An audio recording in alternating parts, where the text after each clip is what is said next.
ये वीडियो बहुत इंपॉर्टेंट है। आप इस वीडियो को लाइक करिए मत करिए, शेयर करिए मत करिए, लेकिन इस वीडियो को पूरा देखिए, समझिए और हो सके तो जो डिस्क्रिप्शन में ट्वीट है उस ट्वीट को सपोर्ट करिए, चाहे आरटी करके, लाइक करके, कमेंट करके। मतलब सपोर्ट दिखाना है इस वक्त हमको विक्की ग्रेवाल भाई या फिर नगेंद्र भाई के लिए, क्योंकि आज ये जो घटना हुई है उनके साथ हुई है, कल ये आपके साथ भी हो सकती है। इसलिए बहुत इंपॉर्टेंट है कि आप ट्वीट को, इस वीडियो को अपना सपोर्ट दिखाइए। तो आप पूछेंगे संदीप भाई ऐसा उनके साथ क्या हुआ? वैसे हो सकता है कि इस वक्त तक आपको पता चल गया हो कि विक्की ग्रेवाल भाई के साथ क्या हुआ है, लेकिन जिनको नहीं पता उनको बता देता हूँ कि उनके एक इंडियन एक्सचेंज से, वैसे मुझको आज तक समझ में ये नहीं आया कि हम इंडियन एक्सचेंज क्यों बोलते हैं जब ये इंडिया में रजिस्टर ही नहीं है। मतलब इसलिए कि इनके जो ओनर्स हैं, को फाउंडर्स हैं, वो इंडियंस हैं, और अगर इंडियन एक्सचेंज है तो इनका इंडिया का एड्रेस कहाँ पर है? पर एनीवे वो बात नहीं है। तो उनके इंडियन एक्सचेंज से 3 बिटकॉइन गायब हो गए। गायब कैसे हुए, इसका पूरा प्रोसेस है, और ये जो वीडियो है इसी प्रोसेस के फ्लॉ के बारे में है। और होपफुली विक्की भाई को जस्टिस मिलेगा, उनका जो फंड गया है इस एक्सचेंज से वो वापस मिलेगा। ये इस पूरे वीडियो का मोटिव है कि काश ये बात उन लोगों तक पहुंचे जो लोग इस चीज़ के रिस्पॉन्सिबल हैं या जो एक्सचेंज के रिस्पॉन्सिबल हैं, और वो एक पॉजिटिव स्टेप लें इस डायरेक्शन में। तो हुआ क्या है, तो विक्की भाई का ऑडियो नोट आपको बताएगा, लेकिन सिंपल शब्दों में CoinDecis की सिक्योरिटी प्रोसेस की वजह से विक्की भाई के 3 बिटकॉइन गायब हो गए। और आप ऑडियो सुनेंगे अभी, लेकिन यहाँ पर मेरे CoinDCX और बाकी सो कॉल्ड इंडियन एक्सचेंजों से ये रिक्वेस्ट है कि मैं आपसे 4 क्वेश्चन पूछता हूँ, आप इन 4 क्वेश्चन का मुझको जवाब दीजिए, बहुत इंपॉर्टेंट है। पहला क्वेश्चन, जब 2 फैक्टर ऑथेंटिकेशन के लिए आपकी वेबसाइट में 2 ऑप्शन हैं, एक SMS और दूसरा ऑथी या फिर गूगल ऑथेंटिकेटर से, तो आपने विक्की ग्रेवाल भाई का 2FA कोड उनकी ईमेल में क्यों भेजा? बहुत बड़ा क्वेश्चन है, ये दिखाता है आपका सिक्योरिटी फ्लॉ। मुझे मालूम है कि आप अपने को लार्जेस्ट और सिक्योर एक्सचेंज बोलते हैं इंडिया का, शायद मैं गलत हूँ यहाँ पर, लेकिन इसके ऊपर इन्वेस्टिगेशन होनी चाहिए कि ऐसा कैसे हुआ। दूसरा क्वेश्चन, आपके वेबसाइट में लिखा हुआ है कि जब फंड्स बड़े होते हैं, जब ट्रांसफ़र बड़ा होता है फंड्स का, तो आप उनको मैनुअली वेटिंग करते हैं, मतलब आप मैनुअली उनको जांचते परखते हैं। तो 3 बिटकॉइन का ट्रांसफ़र जब एक ही ट्रांजैक्शन में हुआ तो आपने इसको मैनुअल वेटिंग क्यों नहीं की? अगर की तो क्या प्रोसेस है आपकी मैनुअल वेटिंग की? मतलब आप सिर्फ लिख देते हैं मैनुअल वेटिंग, या कुछ प्रोसेस है? और अगर प्रोसेस है तो बताइए कि यहाँ पर प्रोसेस फॉलो क्यों नहीं हुई, और अगर हुई तो ये 3 बिटकॉइन का ट्रांजैक्शन कैसे हो गया जो होना भी नहीं चाहिए था, और जो हैकर ने या किसी ने भी चोरी कर लिया इनका। तीसरा क्वेश्चन, आपने 2 फैक्टर ऑथेंटिकेशन चेंज करने को बोल दिया, चलो आपने ईमेल में भेज दिया, और जो हैकर था उसने SMS से ईमेल में 2 फैक्टर ऑथेंटिकेशन को चेंज भी कर लिया, तो आपने 24 घंटे तक का फंड्स का विड्रॉ क्यों नहीं रोका? क्योंकि अगर हम पासवर्ड भी चेंज करते हैं तो 24 आवर्स तक का विड्रॉ रुक जाता है, क्यों नहीं रोका आपने? ये 3 क्वेश्चन हुए। अब चौथा और सबसे इंपॉर्टेंट क्वेश्चन, जब विक्की भाई ने आपको इस हैक के बारे में बताया तो आपने उनको एक दिन तक पूरा सिर्फ KYC में टाल दिया कि KYC करिए आप, ये है वो है, तभी हम चेंज कर पाएंगे। एक दिन, और जो हैकर है उसने 1 घंटे के अंदर इनका पूरा फंड साफ कर दिया। आपने उस हैकर से KYC नहीं मांगी। मुझे मालूम है कि हम बोलते हैं कि हम सेफेस्ट है, लार्जेस्ट है, आप नहीं, और भी इंडियन एक्सचेंज बोलते हैं अपने को बहुत बड़ा, जो कि अच्छी बात है।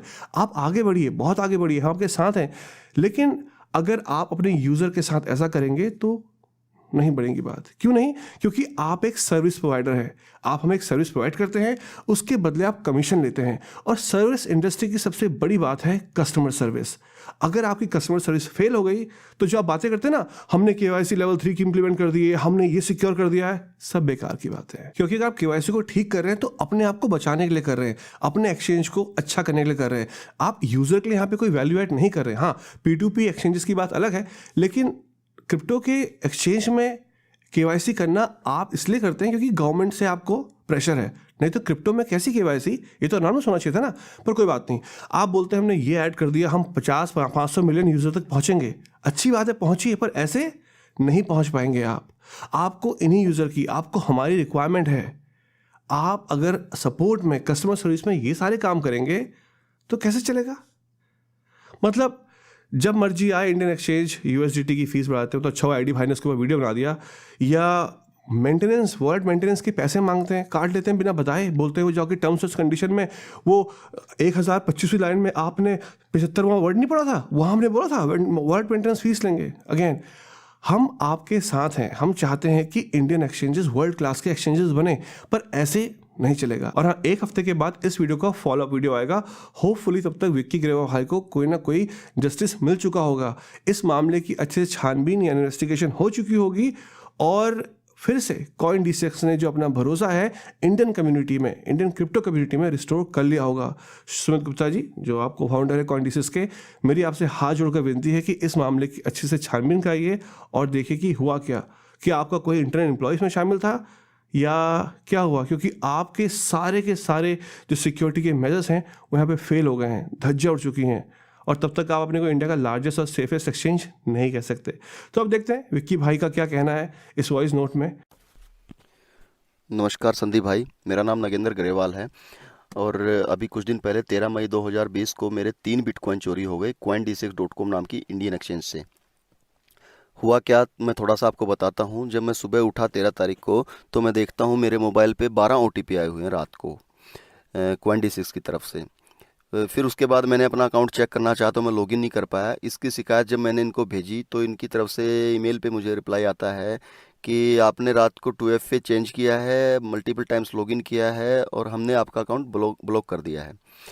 फिर उसके बाद इनका एक और मेल आता है जिसमें मुझसे कहा गया कि आप अगर OTP फिर से मोबाइल पे लेना चाहते हैं तो आप KYC के लिए अपना पैन या आधार के साथ सेल्फी भेज दीजिए। मैंने वो सेल्फ़ी भेज दी, उसके बाद भी मेल आते रहे सेल्फ़ी भेजने के लिए। कुल मिला के शाम को मेरा अकाउंट रीसेट हो पाया। फिर मुझे पता चलता है कि मेरे अकाउंट से विड्रॉ तो हो चुका है।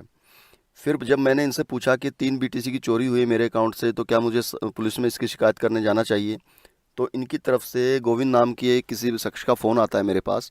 उन्होंने मुझसे कहा कि आपको पुलिस में जाने की कोई ज़रूरत नहीं है, हम इसका समाधान कर देंगे, और आप ये बताइए कि हुआ क्या क्या था। मैंने पूरी बात बताई। मैंने ये भी बताया कि ट्रांजैक्शन से रिलेटेड मुझे कोई ईमेल नहीं मिले हैं, तो हो सकता है कि मेरा ईमेल भी हैक हो सकता है हैकर ने डिलीट कर दिए हैं ईमेल्स को।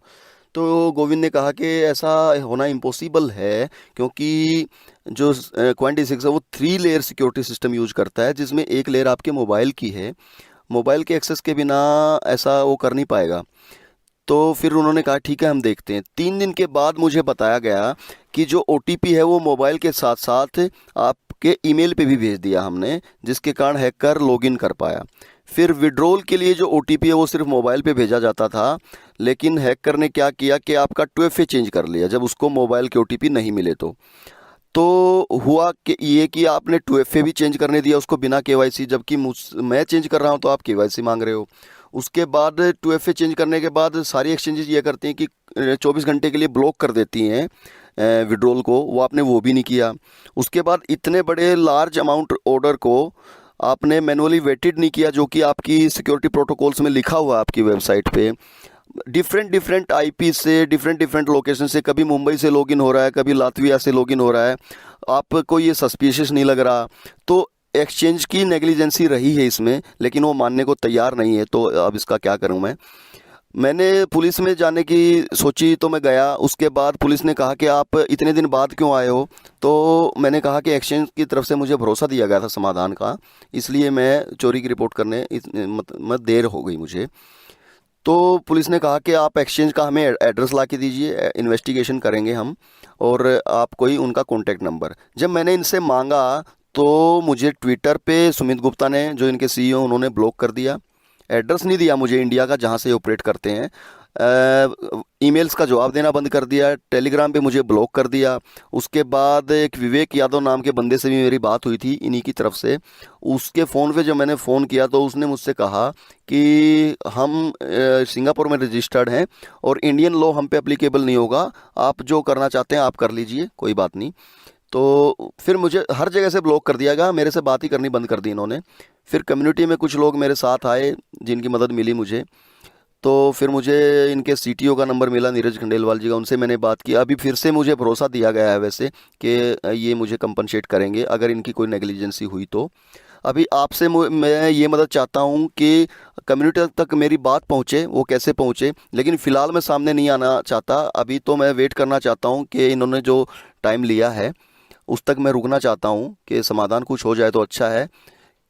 तो अभी मैं आपसे मदद चाहता हूँ। सभी यूट्यूबर से, पूरी क्रिप्टो कम्युनिटी से मैं मदद चाहता हूं कि वो डिसाइड करे क्या इसमें एक्सचेंज की नेग्लिजेंसी नहीं थी। एक्सचेंज की जो सिक्योरिटी को लेकर नेग्लिजेंसी रही है, सिक्योरिटी अपनी सुधार भी लेंगे वो, अब उन्होंने उस सिस्टम को चेंज भी कर लिया होगा या कर लेंगे, लेकिन मेरा क्या होगा? मेरा तो पूरा फंड चला गया ना। तो भाई मैं आपसे मदद चाहता हूं संदीप भाई, धन्यवाद। तो दैट्स इट। विक्की भाई ने अपनी बात बोल दी, मैंने अपनी बात बोल दी, अब बारी है आपकी। आपको अपना सपोर्ट दिखाना है इस वीडियो के डिस्क्रिप्शन दी गई ट्वीट को, इस वीडियो को अगेन मत करिए लाइक, मत करिए शेयर, कर दिए डिसलाइक आपको करना है, लेकिन विक्की ग्रेवाल भाई को जस्टिस मिलना चाहिए। नहीं तो कल आपके संग होगा, क्या क्या होगा हम सोच भी नहीं सकते, क्योंकि एक्शन ऐसे बोलेंगे ना, जो करना है कर लो, हम आपको इंडिया का एड्रेस नहीं, जैसे कि हम इंडिया में रजिस्टर्ड नहीं है, और हम बोलेंगे अपने कुछ भी, करेंगे हम कुछ भी नहीं। हम फिर मिलेंगे, तब तक के लिए take care and be safe.